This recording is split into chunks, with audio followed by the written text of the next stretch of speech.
माननीय सदस्य साजीजी पठाण।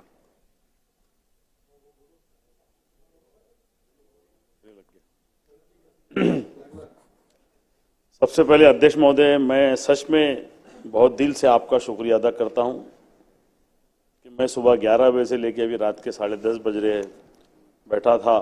एक शेर मुझे याद आ रहा है। शुरुआत में एक शेर सुनने दो, मेरी बात सुनो।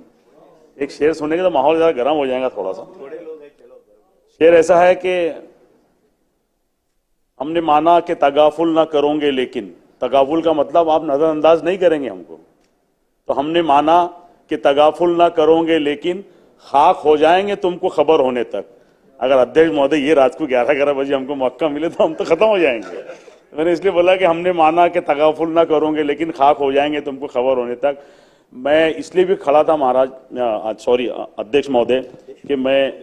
अध्यक्ष महोदय मैं इसलिए भी खड़ा था कि मुझे नगर विकास विभाग में नगर विकास विभाग से मुझे चर्चा करनी थी। मुझे उसमें मेरा टाइम चला गया। अब अंतिम पंतवाड़े में आपने मुझे मौका दिया बात करने का। ये विषय इतना गंभीर था, ये विषय इतना गंभीर था कि मुझे रुकना बोलना जरूरी था। महाराज, मैं आकोला पश्चिम से आता हूं, मैं वहां का विधायक हूं और मेरे शहर के अंदर एक बहुत पुराना मंदिर है, कम से कम 400 साल पुराना हमारे यहाँ के राजराजेश्वर जी का मंदिर है, वो शिव जी का मंदिर है। उस मंदिर के डेवलपमेंट के लिए अभी तक कोई आरा खड़ा शायद तैयार नहीं हुआ। पिछले पालक मंत्री ने उनके लिए आरा खड़ा तैयार किए थे, उसके लिए मेहनत भी की थी, लेकिन वो कहाँ रुका हुआ है अभी तक मैं नया आमदार हूं, मुझे पता नहीं। मेरे पिछले जो आमदार थे, खासदार थे, जो भी नगर सेवक थे, उन लोगों ने जो भी कोशिश करी होंगी, वो कोशिश को मैं और थोड़ा आगे बढ़ाते हुए मैं चाहता हूं कि मेरे शहर के अंदर मेरे आराध्य देव शिवजी महाराज का मंदिर भव्य रूप से खड़ा हो, और साथ ही के अंदर हमारे यहाँ पर शाह जुल्फकार वली की एक दरगाह है, वो दरगाह का भी सौंदर्यीकरण हो। और मैं आपसे ये विनंती करता हूं महाराज कि पालक मंत्री के इन मंदिर का विकास आराखड़ा तैयार किया गया था, लेकिन वो कहाँ है किसी को कुछ पता नहीं। और इस सदन में मैं आपसे अवगत कराना चाहता हूं कि उन लोगों ने इस मंदिर के लिए तीर्थ क्षेत्र का दर्जा भी हासिल नहीं किया। तो मैं ये आपसे चाहता हूं अध्यक्ष महोदय कि मैं खुश नसीब रहूंगा कि मेरे आमदरगी के अंदर उस मंदिर को तीर्थ क्षेत्र का दर्जा मिले, और कम से कम उसको बावर्ग का दर्जा मिले, ताकि उसमें 500 करोड़ रुपए की निधि आए और वो हमारे आराध्य देव का मंदिर इतना खूबसूरत बने। और वो बनना भी इसलिए चाहिए कि हाँ, आपने बाद में बोल देना, नहीं आपने बात पे गलत नाही जाना चाहिए। अच्छा, सुनना पडता क्या? आपण या राजेश्वर मंदिराला मधल्या काळामध्ये दर्जा शासनाने दिलेला आहे। यांचं जे म्हणणं आहे की त्याचा डीपीआर कुठं अटकला, नाही मैं आपको काउंटर नहीं कर रहा भैया, मैं सिर्फ करेक्शन कर रहा। आणि त्याचा मोठा आराखड्याला डीपीसीतून फंड मंजूर झाला होता। हेरिटेजच्या माध्यमातून मंदिरा तयार करणाऱ्या संस्था आहे, त्या संस्थेने त्याचा प्रेझेंटेशन सुद्धा दिलेलं आहे। काम सँक्शन स्टेजला आहे, परंतु डीपीआर केल्याशिवाय आपण त्याच्यावर पैसे टाकू शकत नाही अशी आहे।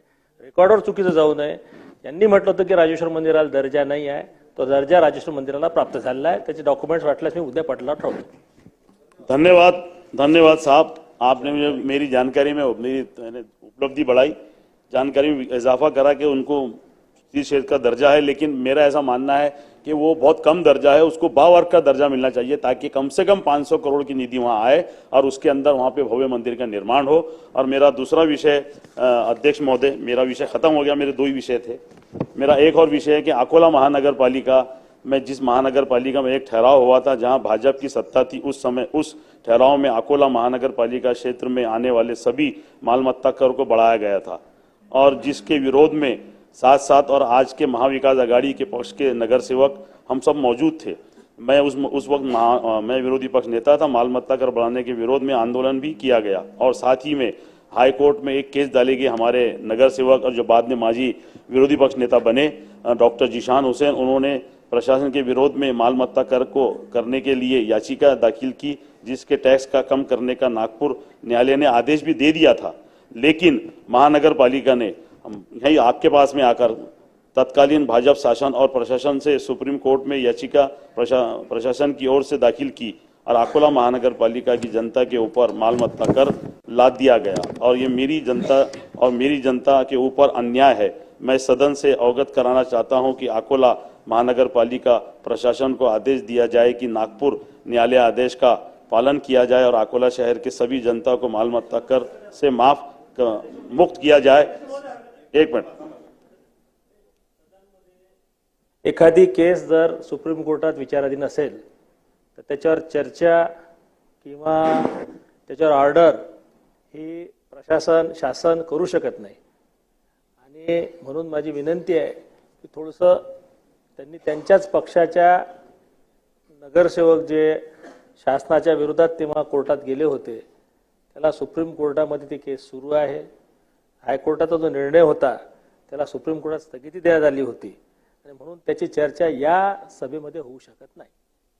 नहीं अध्यक्ष महोदय, मैं इस सदन का सदस्य हूं और मैं आप सभापति से आपसे विनती करता हूं कि अकोला शहर के अंदर विकास के नाम पे पिछले 35-40 सालों के अंदर कुछ भी नहीं हुआ और 35-40 सालों के अंदर विकास तो हुआ नहीं, लेकिन उन पे इतना टैक्स लाद दिया गया, जमाने भर के टैक्स में उनको दबा दिया गया। हमारे शहर में ना अच्छे गार्डन है, ना अच्छी सड़कें हैं, ना अच्छे रोड है और अकोला महानगर पालिका होने के बाद में 4 दिन के बाद में नल में पानी आता है। अध्यक्ष महोदय,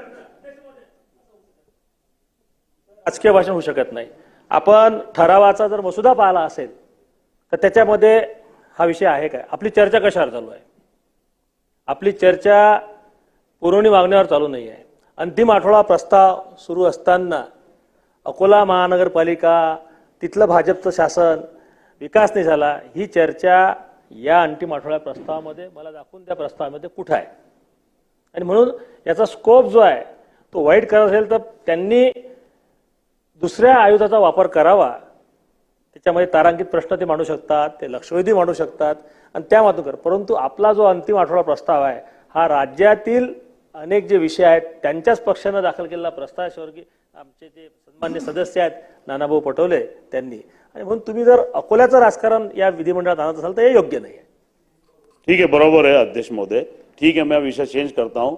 मैं पूरे महाराष्ट्र की बात कर रहा हूं। मैं कम से कम इतनी बात तो कर सकता हूं कि मेरे मतदार संघ के अंदर बहुत नशे के लिए बहुत ज्यादा दुकानें खुल गई है।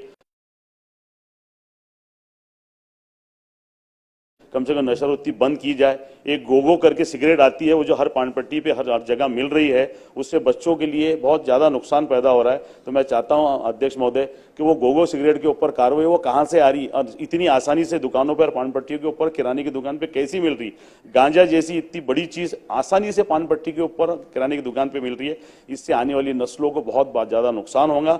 मैं पूरे सदन से और आपसे भी रिक्वेस्ट करता हूं कि इसको गौर किया। मुझसे पहले जितने भी यहाँ पे सदस्यगण खड़े थे उन सब लोगों ने कहीं ना कहीं इस नशे की बात की है। तो ये नशा हमारे देश के लिए, हमारे महाराष्ट्र के नौजवानों के लिए बहुत घातक है। इसके ऊपर मौजूदा सरकार ने कुछ इसके ऊपर सोचना चाहिए और आपने मुझे बोलने का मौका दिया, मुझे सुना, इसके लिए मैं आपका बहुत बहुत धन्यवाद करता हूं।